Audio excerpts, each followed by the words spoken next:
I'm bored. Let's read a book. Ah! Nylon has always been the Black City, just like Forgotten Freven was once the White City. It doesn't matter that Nylon has a little more than a village's population, or that it is a seaport used only by the Brotherhood, or that it is a fortress that has never been taken and tested but once. Nylon is the Black City, and it will always be that.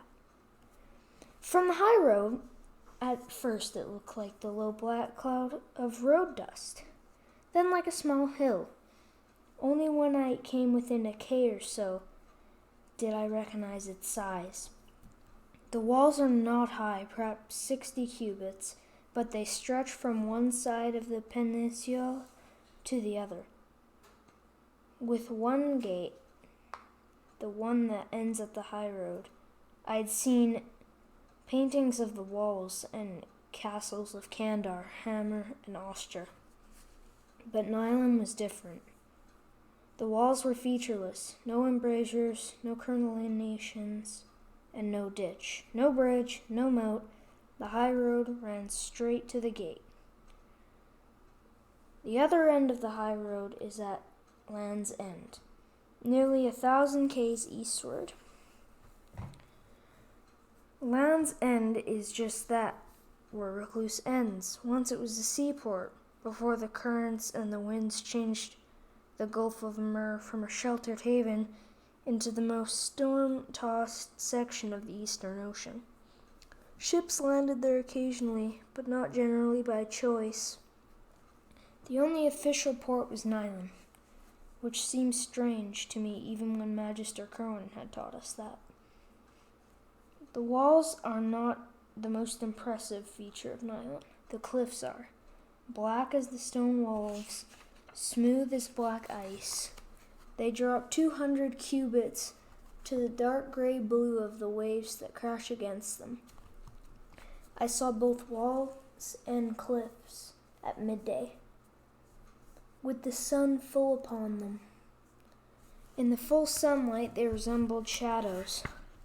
I shivered, grasping my staff, which felt warm in my hands, as if it were trying to dispel that inner chill.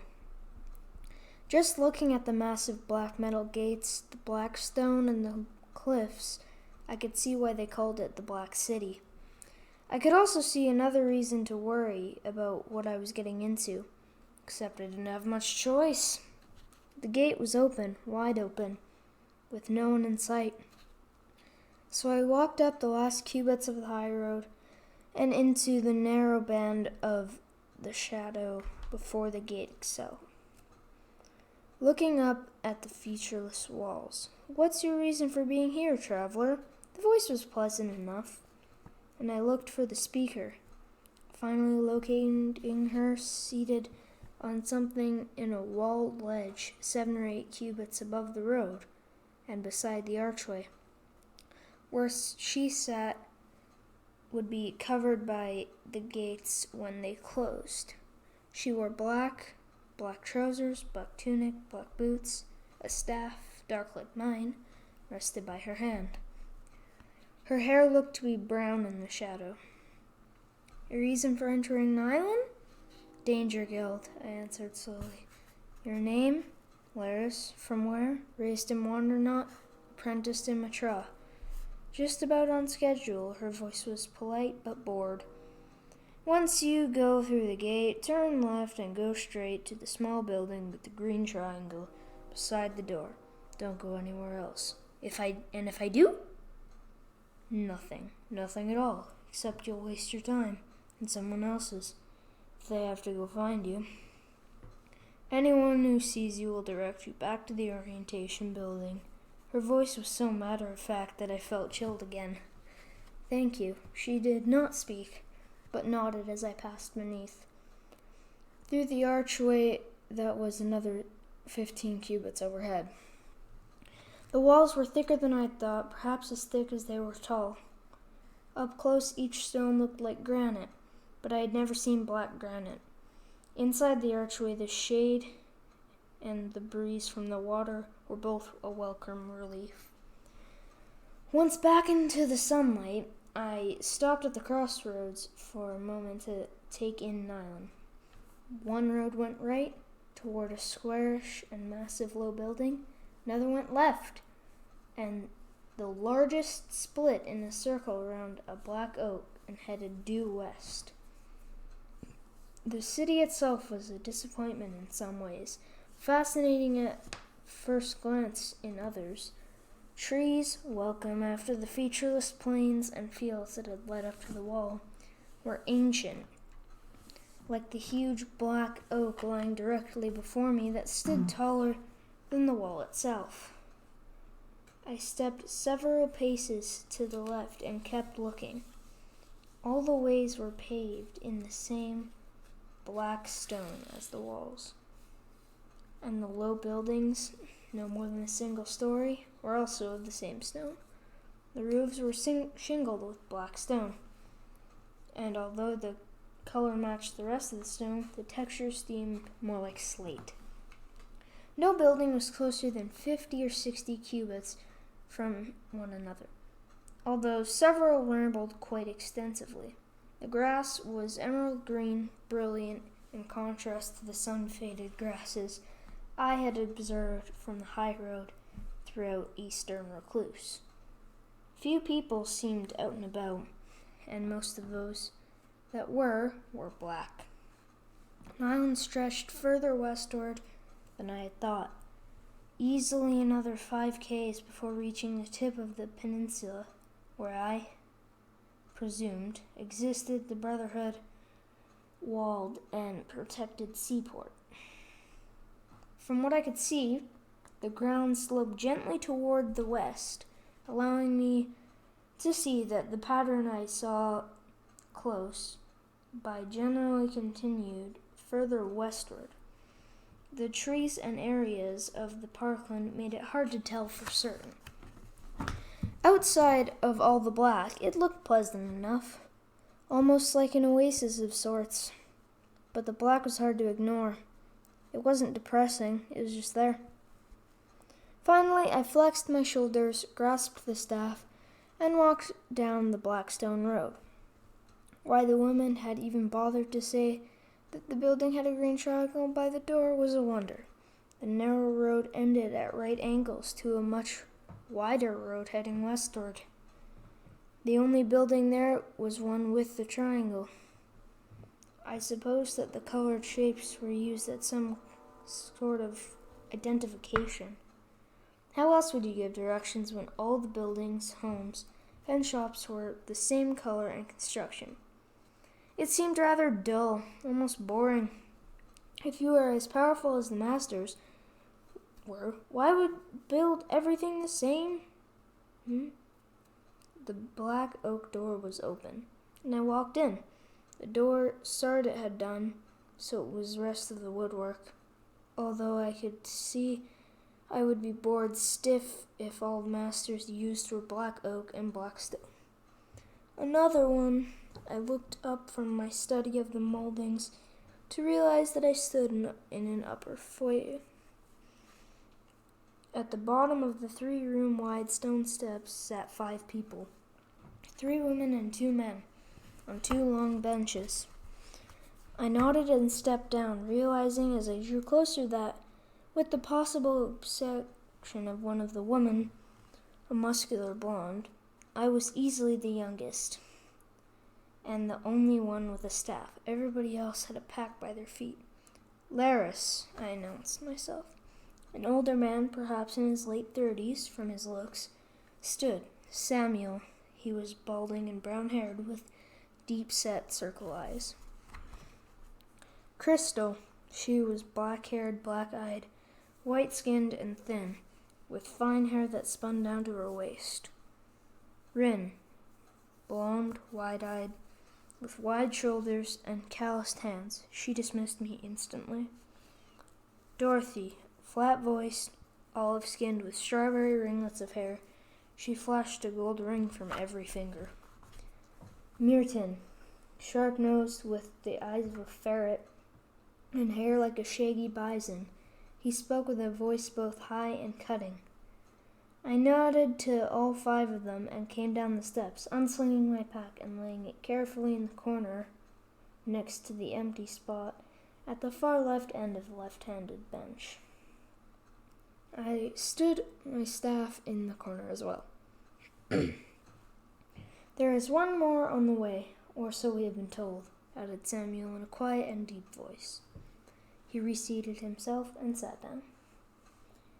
I did not sit down. My feet were sore, but sitting down was boring. And besides, I hadn't had a chance to look around. The foyer, waiting room, whatever it was maybe 10 cubits wide and not quite that deep. There were 3 doors besides the entry, one in the center of each wall. The benches were backed up against the wall opposite the front doorway, and the stairs separated by a closed door. All the doors were hung to open away from the foyer. All were black-stained black oak, bound in black steel, and all were closed. The walls looked to be timbered and covered with rectangular dark oak veneered panels, each panel edged with a finger-width molding. The 3 interior walls were topped with a triangular crown molding. The gray plastered ceiling seemed almost bluish against all the black. The portrait hung above each bench, a woman on the right, a man on the left. Naturally, they both wore black. Black was getting boring. Nobody wanted to say anything, that was clear. I looked at Crystal with her dusty blue smoke and trousers. She looked through me, but she was too thin and distracted looking anyway. Rin didn't look at me at all, just kept looking at the floor. She had nice legs. Even the fringed leathers she wore couldn't hide that. Dorothy kept looking at Merton. The thin-faced man returned the look. Samuel just sat there, sadly looking nowhere. And I wandered around trying to figure out what kind of tools the woodworkers had used to carve the panels, because I still didn't know anything about Danger Girl, except that I had to do it. What a sorry bunch. Click, click, click. Everyone looked up at the newcomer. She carried a staff too, black as mine, but somehow more used. Her hair was flaming red, and I could tell that her eyes were ice blue. Dust covered a freckled face that made her look younger than she was. She could have passed for my age, but was much older, at least 5 or 6 years. What a sorry bunch. Her voice was cheerfully hard. Speak for yourself. I hadn't realized I had spoken until I heard the words. I am speaking for myself. I'm Laris. Who are you? Tamara will do. Her hard eyes scanned the others and ended up back on me. Aren't you a little young to be here? Aren't you a little presumptuous? Tamara, Laris, injected Samuel. Standing up, whoever is here for a reason, with the acceptance of the masters. Can we leave it at that for now? Fine with me. I was ready to throttle the red-haired dog in her hard-heeled black boots and dark gray trousers and tunic. She was wearing as close to black as she could decently get away with in Recluce, and flaunting it. The masters this, the masters that. What difference does it make? Her voice was disgusted. But she took off her pack just like the rest of us as she came down the stairs. Then I realized she only came to my shoulder, but she had carried a pack fully as big as mine. And while she was fine-featured and slender, she was not thin like Crystal, nor muscular like Rin. She was about the same size as Dorothy, but she had a certain presence. She didn't sit down either, but put her pack at the end of the right-hand bench, next to Samuel's stuff. Then she looked at the pictures. which outside of her somberness seemed unremarkable to me. She ignored the quality of the woodwork and kept comparing the pictures. Since she was ignoring me, like the whole sorry bunch, I walked over and stood in front of the picture to the left, trying to figure out why Tamara felt it was so interesting. The man in the picture was in black, but not in the official type of robes of a master, and his hair was silvered gold, much like my father's.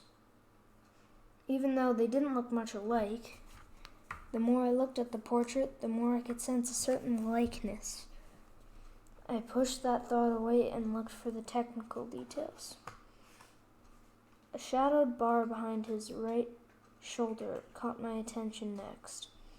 The height and positioning indicated that it had to be a staff of some sort. But unlike the details shown in the man's face, none of the background was depicted clearly at all. I looked around the room. Tamara was still studying the other portrait. Rin and Crystal were talking in little more than whispers. Samuel and Merton just looked at the stone flooring, and Dorothy sat on the bench with her eyes closed. My eyes returned to the portrait. It was the only thing in the whole foyer, besides the other portrait, that had any detail. That had to mean something, but what? I shook my head. More riddles. The masters had more riddles than a world full of jesters, and no one wanted to ask them anything. For a moment, I thought the man in the picture had come alive and was looking at me, but when I concentrated on the picture, it was as lifeless as ever. Accurate, perhaps, but lifeless. I glanced at Tamara. She was looking at me. She wanted to look at the picture of the man, I could tell. I nodded and moved aside. Not a word from her as she walked over and stood where I had been standing. So I walked back to where she had been and tried to concentrate on the picture of the woman in black. The portrait woman was not blonde, but brown-haired, and the artist had caught a glint in her eyes, though they were black. The only live black in that picture was that of her eyes.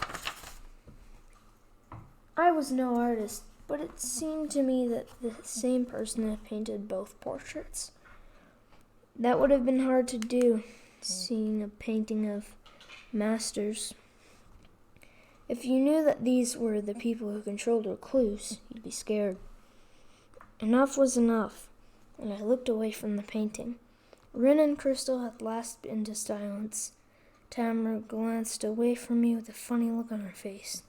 "Thoughts?" I asked, without thinking. She grinned and shook her head. Her expression was so knowing that I immediately wanted to bash her with my staff, except it was sitting in the corner. And besides, I had no reason. I just knew I would have. "Careful, Laris," boomed a deep voice. I jumped. So did everyone else in the room, even Tamara. How had he entered so unseen? That bothered me. But the man's voice was bigger than he was. He had silver hair and broad shoulders. He did not even reach to my shoulder. For Recluce, I was only a half head above average, if a shade broader in chest and shoulders. He wore a tunic and trousers of some silvery gray. Even his boots were silvery gray. "No black?" Tamara shook her head at my comment. No one else did anything but stare. "As you will learn, Laris, one way or another, black is a state of mind." He bowed to me, then to Tamara, then finally to the others in a sweeping gesture. "I am Talrin, and I will be your guide to Nylon and for the first few days of your stay here." He gestured toward the doorway with the 2 benches, then stepped forward and touched the wood. The doorway swung open, and I could see the light flooding from the room. "If you will gather your possessions and follow me, we will begin with a meal." Talon stepped through the doorway. I picked up my staff and pack, then nodded to Tamara. She inclined her head to me. I inclined mine back, but she still waited. Finally, I walked after Torin, and Tamara's light steps clicked after mine. The others shuffled along after us. The doorway led not into another room, but into a long corridor lit solely from a glass-clear skylight. I studied the skylight as well as I could without losing my balance while trying to keep up with Torin. A series of curved glass panels had been fitted into bent dark oak framing for the entire length of the building. Through the glass, I could see that the skylight was nothing more than a continuous window into a small garden above us that filled the center of the building. On each side of the corridor where we walked was massive stone supports, clearly bearing the weight of the garden. Somehow again, it was disappointing. The design and engineering had been well thought out, and the effect was quite pleasing. But that was all it showed. Good solid design, good engineering. Torin stepped another door, dark oak, at the far end of the garden corridor walk, and stepped inside. We all followed into the small room. He waited until everyone had gathered. Through the door on my right, there are facilities suitable for you gentlemen. On the left are facilities for you gentle ladies. Please leave your packs and traveling gear in the open lockers. They will be quite safe there, and you can reclaim everything after we eat. Why different facilities? Asked Tamara. Because, even in Recluce, there are some who hold to a legend who feel men and women are different, Tamara. That's just an excuse. Perhaps, but you may use the facilities or not. Tamara's deep voice was noticeably cool. He turned from her. Once you are washed up and ready, step through the center doorway here and we will eat. During the meal, I will attempt to provide a general introduction to the Danger Guild and what it may entail. The way he stood before that door, almost like a guard, made it clear that a certain amount of cleanliness was mandatory. I didn't bother to wait, but headed toward the facilities. I was ready for both the relief and the cleanup in that order. Merton dragged in after Samuel and me, as if he didn't like soap and water. That confirmed my opinion of him. The masters not only had good engineering and sanitary facilities, they had an ample supply of warm and cold running water, and heavy gray towels. It took a fair amount of soap and water to get the road dust off my face, hands, and arms. I really could have taken a shower, except the building facilities weren't that elaborate for all the gray tile on the walls and floor, but I felt better, a lot better, by the time I had finished. Thanks for watching. If you enjoyed this, please like, comment, and subscribe. Turn on notifications so you never miss out on any of these videos. See you on the next one. Goodbye.